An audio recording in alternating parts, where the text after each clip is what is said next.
Welcome to Drive the Daf. Clear, structured explanation of the daily Daf in 20 minutes. You can even follow in the car. Pesachim Daf continues the Gemara's discussion about karbanos which became tamei. As we have seen, there are three machlokse tanaim on the subject. The Gemara is going to discuss the opinion of Rabbi Yossi now and see if Rabbi Yossi fits in our most recent Mishnah.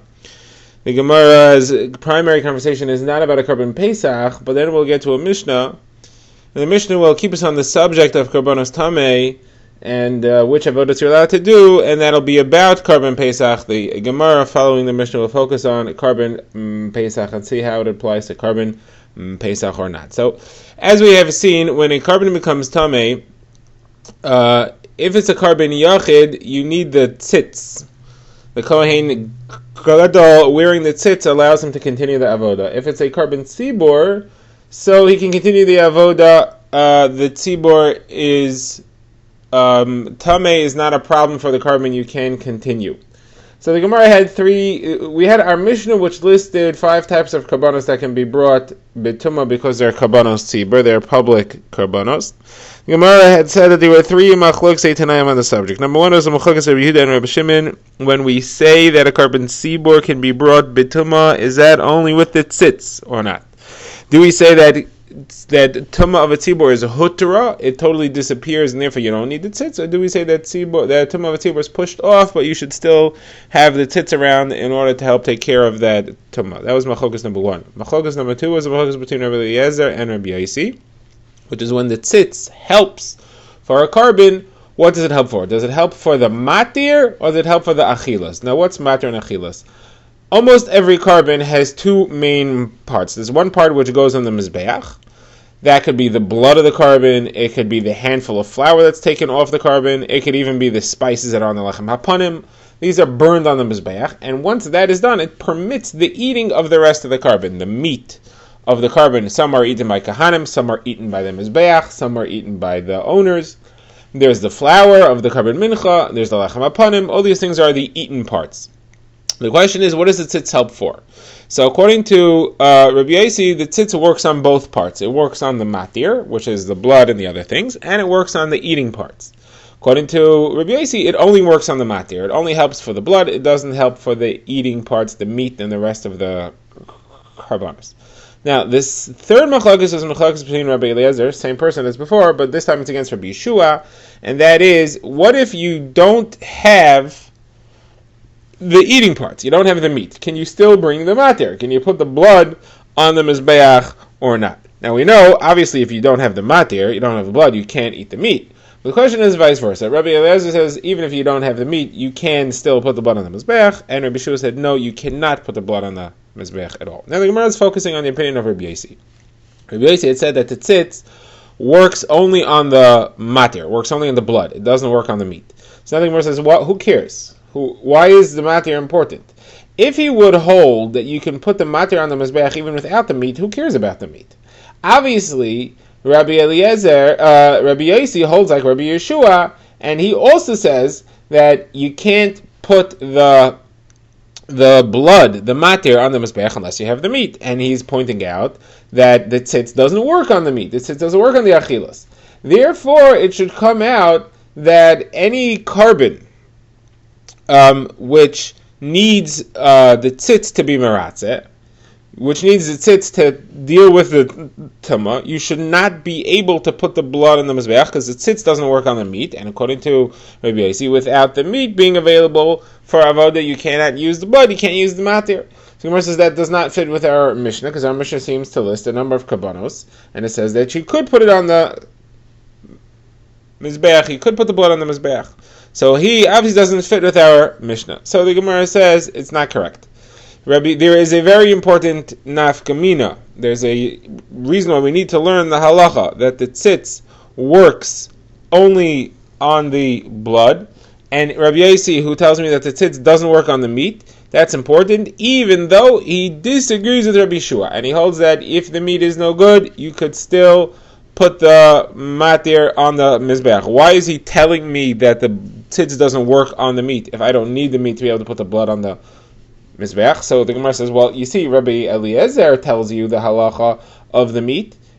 Why would he tell me the halacha of the meat? Okay, he says that the tzitz works on the meat, but why would he be interested in the meat? Rabbi Eliezer definitely holds that you put the blood on the mizbeach without having the meat around. So if you could put the blood on, and like you're claiming, the only reason for this halacha, the only reason we need to know the halacha of the meat is to know whether or not I could put the blood on the mizbeach.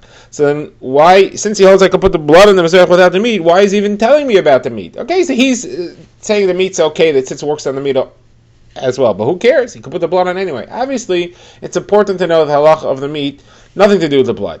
There are separate halachos that are negay the meat, besides for being able to put the blood on the mizbeach and finish the carbon or not. What's those halachos? So the Gemara says as follows: if the carbon becomes pigul, so the halacha is somebody who eats it is chayav kares, but that's only if there's no other problem with the carbon halachically. If there's a different halachic problem with the carbon, then the pigul is not kares. The pigul is not the only issue, so the meat is not kares. So therefore, we have to know: is the meat tamei or not? Now, it makes no difference as to whether you can put the blood on the mizbeach, and it makes no difference as to whether you can put the meat on the mizbeach. But it does make a difference if the meat is pigul, could you eat it or not? If it's tamei, so then it's not pigul. If it is not tamei, then it is pigul.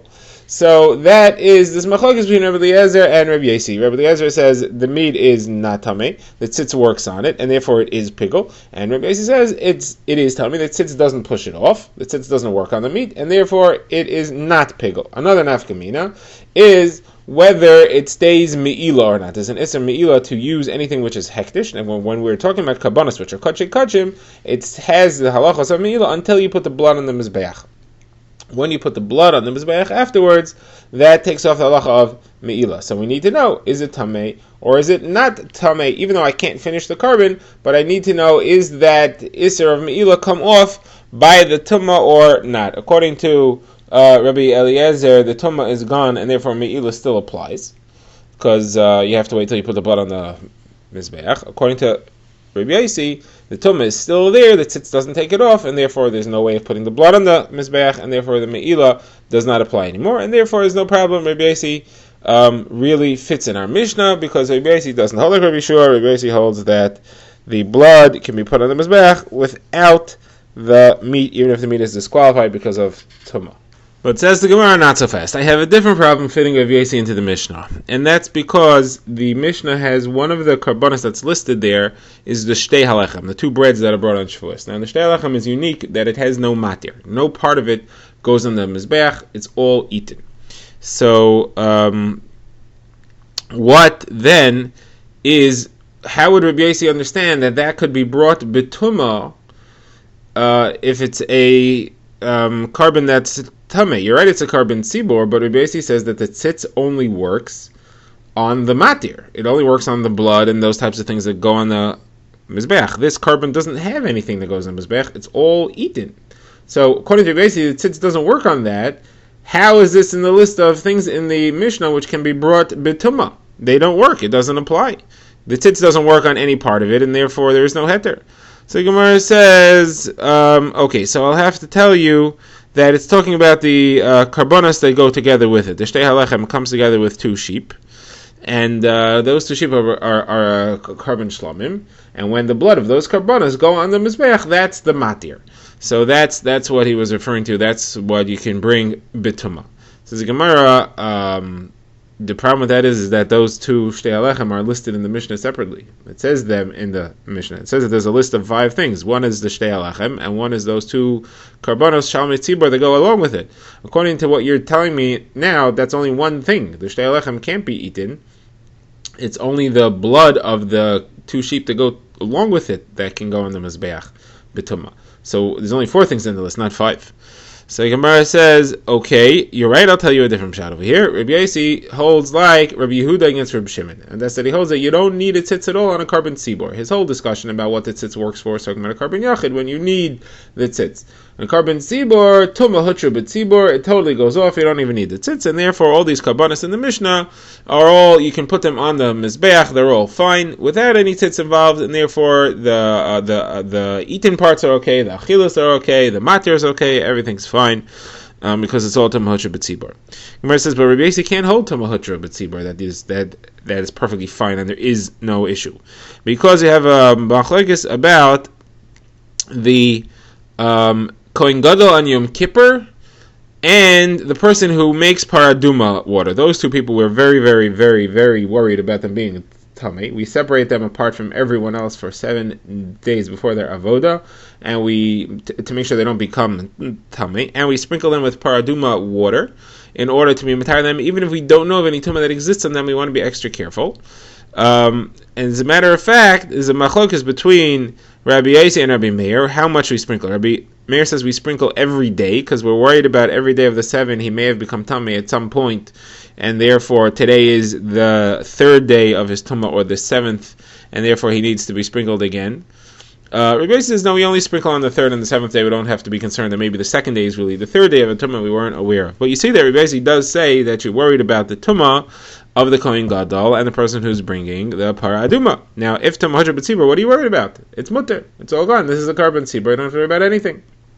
Obviously, Rabbi Yossi doesn't hold the Tumah B'tzibur, and it makes more sense to just say that Rabbi Yossi doesn't fit in the Mishnah. End of story. Okay, now the Gemara goes into a different statement of Rabbi Yossi. Rabbi Yossi had said, he had commented on the Machakas between Rabbi Eliezer and Rabbi Yeshua. Machakas Rabbi Eliezer and Rabbi Yeshua, again, was whether you can bring the matir when you don't have the achila. Can you put the blood on the mizbeach, for example, if you don't have the meat? And Rabbi Eliezer had said yes, Rabbi Yeshua had said no, and Rabbi Yossi had offered contradictory decisions as to which side of the argument he falls on. He says in Menachos I hold like Rabbi Yossi, and Menachos he is Rabbi Yossi. He said in Menachos I hold like Rabbi Eliezer, and Menachos I hold like Rabbi Yeshua, and in Karbanos, animal Karbanos I hold like Rabbi Eliezer, and animal Karbanos I hold like Rabbi Yeshua. So the Gemara says that Rav Papa asked Abaye, you can't go both ways. You have to either paskin like one or paskin like the other. So the Gemara offers a number of ways of explaining what he meant. So first the Gemara wants to say that he's not really saying he agrees with either side, he's just saying that the machlokas applies both by Zvachim and by Menachos. Now he says it both ways, so it has to be that when he was learning Menachos, he says that it's logical to me that this machlokas also applies by Menachos, and when he was learning Menachos, he said it's logical to me that this machlokas also applies by Zvachim. The Gemara says, well, the whole machlokas is based on psukim which are written by Zvachim. So when he's learning Zvachim and he says that this machlokes also applies by Menachos, I hear he's telling me something. But if he's learning Menachos and he's telling me it also applies by Zvachim, very funny. The whole machlokes was originally said, and the whole discussion is by Zvachim. You can't learn Menachos and say, oh, just if you have the machlokes here by Menachos, we also have one by Zvachim. That's the source. So Abaye says, okay, so I'll tell you a different explanation. He paskins like Rabbi Eliezer when the problem with the eating parts is that they became tamei. That's where you could put the blood on the mizbeach. It paskins like Rabbi Yeshua when the problem with the eating parts is that they got lost or destroyed. There he holds you cannot put the blood on the mizbeach. So the Gemara says, well, hold on a second. You're telling me by tamei he holds like Rabbi Eliezer. What would be the reason for that? That would be because the tzitz works on the meat, but it's not true. Rabbi Yossi holds that tzitz doesn't work on the meat. We just discussed that earlier. Rabbi Yossi holds that tzitz only works on the matir. So that can't be the explanation. So the Gemara therefore tries the third explanation. So the Gemara says maybe it's Yachid and Tzibor. He holds like Rabbi Eliezer in a carbon Tzibor, and he holds like Rabbi Yeshua in a carbon Yachid. So Gemara says, what would the reason for that be? The reason would be because Tumah is Hotra B'Tzibor, right? He says when it's a carbon Tzibor, you don't have any problem of Tumah, and therefore you could bring the blood. When it's a carbon Yachid, you do have a problem of Tumah, you need to rely on the tzitz, and you don't have it, and therefore you can't bring the blood. So Gemara says there's two problems in this. First of all, we had just established with our proof from the Kohen Gadol and the Paraduma, the Kohen Gadol on Yom Kippur and the Paraduma, we just established that Rabbi Yossi does not hold of Tumah B'Tzibor, so this is not going to work. Also, the other thing is that in Tzibor, even Rabbi Yeshua doesn't argue. Rabbi Yeshua and Rabbi Eliezer do not have any argument by a carbon Tzibor. We already established this. They only argue by carbon Yachid. That's what we said in the Daf yesterday. So Gemara says, okay, try another explanation. I paskin like Rabbi Eliezer b'diavad. B'diavad, if you put the blood in the mizbeach already, it's kosher. I paskin like Rabbi Yeshua l'chadchila. You're not supposed to put the blood on the mizbeach if the achila is not around. So the Gemara says that's not going to work either, because we already said that Rabbi Yeshua also agrees that b'diavad is kosher. He only said l'chadchila you're not supposed to put it on the mizbeach. That whole argument was over l'chadchila. So the Gemara says, okay, so we're going to have to combine the two things over here. We're going to combine tumah versus lost and destroyed, and l'chadchila and b'diavad. And this is what Rabbi Yossi is saying. He's saying as follows: I paskin like Rabbi Eliezer in a case of b'diavad where it's lost or destroyed. There I hold like Rabbi Eliezer. I hold like Rabbi Yeshua when it's lost, destroyed, l'chadchila, because the only time that they agreed by l'chadchila was when it became tamei. Was lost or destroyed, they still argued. And over there, I paskin l'chadchila like Rabbi Yeshua and b'diavad like Rabbi Eliezer. Okay, this concludes the Gemara on this topic. The Gemara now starts the next Mishnah, but it stays pretty much on the same subject. The Mishnah compares Karban Pesach to other Karbanos as far as this question of are you allowed to do Zrikas Adam, put the blood on the Mizbeach if the meat became tummy, or are you allowed to put the matir on the Mizbeach if the meat is not viable? So as we've seen, that's a machlekes between Rabbi Eliezer and Rabbi Yeshua. So the Gemara now says that machlekes does not apply in two scenarios. First of all, if any of the meat is around, any of the achilas is around, and there are two achilas. There are the achilas is eaten by people, and the achilah that's eaten by the mizbeach. That's the chalev that goes on the mizbeach. That also counts as an achilah. So if any of those is around, in most karbanos, everybody will agree that you can put the blood on the mizbeach. It's not a problem, because even Rabbi Yeshua, who says you can't put the matir if you don't have the meat, as long as you have, let's say, a concise or chalev, something that goes on some eating, even the mizbeach, that's okay, and you can put it in the mizbeach, and you're allowed to do the matir. You're allowed to do the blood. Now says the Gemara, says the Mishnah, a Karban Pesach is different. Karban Pesach has to be eaten. The point of a Karban Pesach is that it should be eaten by its owners. If there's nothing around to be eaten, that's a problem. And even Rabbi Eliezer is going to agree that that's a problem. So if you have only chalev around and no regular meat that's eaten, if that all became tummy or destroyed, then everybody is going to agree that you cannot put the blood on the mizbeach because this is a non-functional carbon. It can't be eaten. And even Rabbi Eliezer will agree that this is a puzzle carbon and you can't put the blood on, because in a Karban Pesach you definitely need to have some achila, and not only some achila, you have to have achila of people. Now, let's say what happens if you have the meat around but not the chalev? That means you have the people eating but not the mizbeach eating. That's okay, because as long as you have some eating, that's all right. Okay, now we'll start the Gemara. Now it was clear in the Mishnah that if there's no meat around of the Karban Pesach for anybody to eat, you should not put the blood on the Mizbeach. Question is, what happens if you did put the blood on the Mizbeach? Is that a kosher carbon? And therefore the people that were signed up to it, even though they can't eat from it, were Yoitze Karban Pesach? Or is it a puzzle carbon and they have to go bring Pesach Sheni? So Gemara says, Rav Gidl says in the name of Rav, it's kosher. The Mishnah tells you not to do it, but b'diavad if you did it is kosher. So the Gemara asks, well, what do you mean? You have to have somebody to eat it. So he says the eating is not ma'akev. The eating is not a required part of it. As long as the carbon was brought, the blood was put. Even if there's nobody around to eat, there's no meat around to be eaten, it's kosher and everything. But says, what do you mean? But the Torah says ish lefi achloi. It has to be an amount for each person to eat. So the says that's the mitzvah. That's how you're supposed to do it. But it's not ma'akev. It's okay if you did it. The Gemara says no. We have a brisa that seems to say that it is. The brisa learns. The pasuk says b'michsas. B'michsas nefashos chayso alaseh. That teaches the Pesach has to be shechted with the people that are signed up for it, registered and involved. Says the Brisa further, you may think that if you shechted for the wrong people, you didn't do the mitzvah right, but it's kosher anyway. That's why the pasuk tells me tochaisu. It's got to be accounted for in each carbon. It's repeated again. The time it's ma'akev. You got to have people signed up that can eat it, otherwise it's ma'akev. So you see clearly, if you don't have an edible carbon, it's puzzle. So Gemara says, you're right, but Rav has a different Tana that he holds like. That Tana clearly disagrees. That Tana holds it's puzzle. Rav is holding like Rabbi Nassan. Rabbi Nassan says, you do not have to have the Karban Pesach be eaten. You don't even have to have it edible. The Gemara is saying, in order for it to be kosher, it's kosher, but you have it anyway. Now the Gemara says, where do you see a statement of Rabbi Nassan that holds this way? So the Gemara tries a couple of attempts. So first of all, the Gemara quotes a brisa of Rabbi Nassan that says all of Klal Yisrael could be yaitza with one korban pesach. There's only one sheep around; they can all bring one korban pesach and be yaitza. How do you see that? The pasuk says v'shachtu oisoi kol kahal adas Yisrael, and the entire Jewish people should shecht him, it, not plural, singular, bein harabayim in the afternoon. Says the Gemara, what do you mean? Everybody shechts one animal? That can't be. Only one person shechts an animal. As it comes to teach you that even if there's only one animal, it could still apply to the entire congregation. Now, how is that possible? It's not enough for everybody to eat a concise from that one carbon.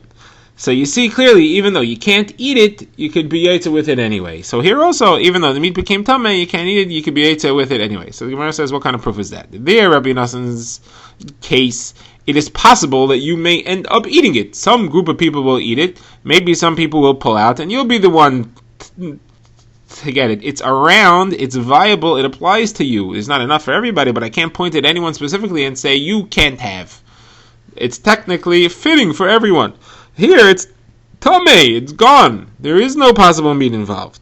So how do you know that Rabbi Nassan would say in that case as well? So he says, okay, we'll try a different statement of Rabbi Nassan. We have a brisa that brings a machlekes. Brisa is talking about what happens if you have two groups that both register for the same sheep. They both sign up for the same lamb. So the first Tana holds that the first group that signed up for it uses the carbon. They don't have to bring a Pesach Sheni. The second group signed up for an already full carbon. They are not yaitza. They have to bring a Pesach Sheni. Rabbi Nassan says, no, the second group works as well. And the reason that he gives is because the blood was already thrown on the mizbech and they were signed up. It's kosher for them. They don't have to bring a Pesach Sheni. So the Gemara says, you see here, even though the second group could never possibly eat it, still the fact that the blood was thrown makes them yaitza. So Gemara says, what's the raya? Over here, there's a possibility, it could have possibly worked out that the second group would eat it. And that's if the first group cancels. If they pull out, the second group is already signed up. So, it is technically possible that they could have eaten from it. In your case, though, where Rav Gidel is discussing, in the name of Rav, it's tameh, it'll never be eaten. How do you know Rabbi Nassan says that such a carbon is kosher? So Gemara said, no. You're telling me that the reason, you want to claim that the reason Rabbi Nassan says it's okay is because maybe the first group will pull out and they could eat it, but that's not the reason he gave. He didn't say because maybe the first group will pull out. He said because the blood was already put on the mizbech. So you clearly see that any time you're signed up to a carbon and the blood is put on the mizbech, it's kosher, even if you could never possibly eat it, and therefore that would apply even if it was tameh and no one could possibly eat it. So now the Gemara asks, but why does Rav want to say this funny thing? Why does he want to say that our Mishnah, which said you're not supposed to put the blood on the mizbech, was only talking l'chadchila, but b'diavad it's kosher, and it's only Rabbi Nassan? Why does he just say normal? It's pasol, b'diavad, and it's everybody. Why does he have to say it's only Rabbi Nassan? So the Gemara says because Rav was medayik in the words of the Mishnah. The Mishnah said, Einei zerek hasadam, you should not put the blood on the mizbech. That implies l'chadchila you shouldn't. But b'diavad, if you did, it would be kosher. And that's why he wants to say that it's Rabbi Nassan and b'diavad it's kosher. Gemara now asks, what's Rabbi Nassan going to do with the pasuk that the other brisa brought? It said ish lefi achlai, which teaches me that it has to be that there's someone around who's going to be able to eat this carbon. Otherwise, it is pasol. But according to Rabbi Nassan, it's not pasol. So what's it going to say? So the Gemara says it's a halach in the person. There has to be a person around who's kosher. The meat doesn't have to be edible. It could be something wrong with the meat, and it'll still be kosher b'diavad. But it definitely has to be at least one person signed up to this carbon who's kosher to eat it. If there's no one signed up who's kosher, it's pasol even b'diavad. The Gemara now brings a couple of cases where the zrika of the blood, the application of the blood to the mizbech, is kosher b'diavad. It wasn't supposed to be done.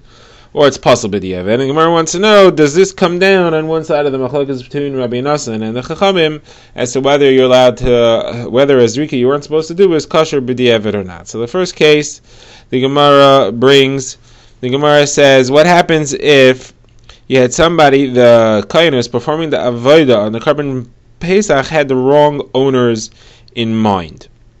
So the halacha is that if you did the shechita for the wrong people, it's pasol. What if you did the zrika for the wrong people? So you have a brisa that says you did the zrika for the wrong people, it's kosher. And the person who is supposed to be involved is Yaitza. It doesn't have to bring a Pesach Sheni.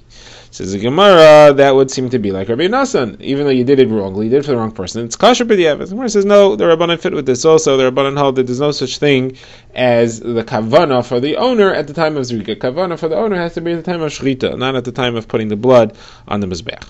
Okay, the Gemara brings another Brisa. The Brisa says that we know that you have to have, the owner has to be healthy enough to eat the carbon. So now, what if there's only one owner, and the arbin and the owner was sick at the time of shchita and healthy at the time of zrika, or vice versa? He was sick at the time of zrika and healthy at the time of shchita. So this brisa says it's puzzle. It's got to be that he was healthy the whole time straight through. Now, says Gemara, this does not fit with Rabbi Nassan. Rabbi Nassan would say that the zrika is kasher b'diavad, even if there was a problem and you weren't supposed to do it because the guy wasn't healthy. So the Gemara says no. Rabbi Nassan only says it's kasher b'diavad if there was a problem with the meat or the carbon. If there's a problem with the person, he says it's puzzle b'diavad. That he does not hold, like we said earlier. Okay, now the Gemara brings another case. This is a brisa that says what happens if you bring a carbon, you do the shchita when everybody's tahar. After shchita, the owners, everybody who's registered to it becomes tamei. What do you do now? Can you do zrikas hadam or not? So Gemara says, the Brisa says you could do zrikas hadam, but you can't eat the meat. They became tamei, so they can't eat it. But you could do zrikas hadam. So Gemara says, who does this go like? So Gemara brings a machlekes and merem who fits like. Rabbi Eliezer says it's only Rabbi Nassan. Rabbi Nassan is the only one who says that b'diavad you're allowed to do zrikas hadam. Gemara says no. Rabbi Yechanan disagrees. Rabbi Yechanan says that the Rabbanan would agree here. This is talking about where it was the tzibur. It was for a large tzibur. The roiv the tzibur was tummy. It's a carbon tzibur. It's mutter to do zrikas hadam even betuma. The Gemara says, well, if that's the case, it's mutter to do zrikas hadam even betuma. So then why can't you eat the meat? The halacha is that you're allowed to eat the meat. If most people are tummy, it's tumah hutra b'tzibur. You're allowed to eat the meat. So Gemara says, no, the problem is if we let them eat the meat, then they may make a mistake, and they may eat it even if they became tamei after zrika. The halacha is that they're only allowed to eat it if it was a carbon brought betuma. And that's one of the main avodas of the carbon, at least, either the shchita or at least the zrika was done when everybody is tamei. If it's a carbon betuma, then they can eat it betuma.